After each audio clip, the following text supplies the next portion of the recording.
para ma-set natin guys yung fake location natin sa ibang country na gusto nyo, ganito lang guys gawin nyo. Okay, so i-download nyo to guys sa Play Store, itong fake GPS. Okay, so bago natin guys i-set yung fake GPS natin dito, open muna natin yung developer option natin.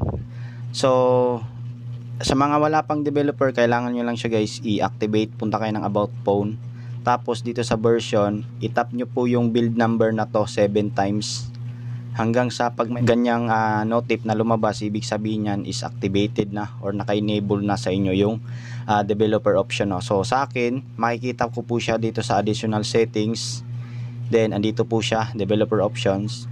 Tapos hanapin nyo dito guys yung select Mac location app, which is ito. Okay, so tap natin yan, then iset natin yung Mac location nya sa fake GPS na app, no? Okay, then open na natin guys yung ating fake GPS. So make sure guys na nakabukas po yung location nyo. Then for example guys, isi-set natin siya sa Mexico. Okay, so set natin siya sa Mexico, then tap natin to guys, itong kulay green.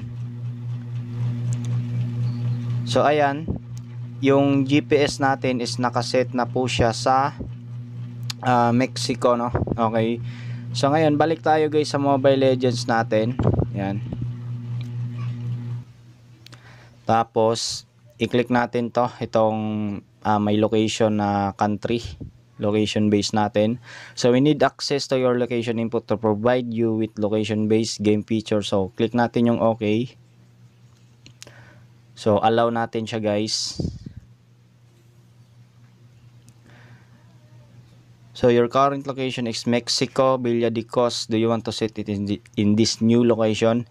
So kanina guys sinet natin siya, diba, sa Mexico. So ngayon kung gusto nyo siyang iset dyan, i-click nyo lang po yung okay. So kayo bahala guys, kung gusto nyo iset, i-press nyo lang po yung okay, no? Okay, so after changing, you cannot change your location again this season and you must play one match with a hero before you can be ranked on the leaderboards. Okay, so ganun lang guys. Kung makikita nyo dito, naka Mexico na po yun location niya. Kung gusto nyo lang siyang iset, ha, kasi sa akin nakaset na kasi to sa prepared na location na gusto ko.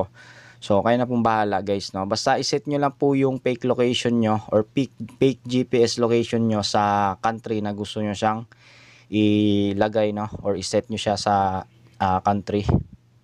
Okay, so ilipat-lipat nyo lang guys. Kung halimbawa hindi siya pwede sa location na ilagay nyo, so pwedeng sa iba kasi napakadaming location dito, no? Okay, so ganun lang guys, kadali at kasimple kung paano mag-set ng fake GPS location sa ibang bansa kung gusto nyong magpa-global.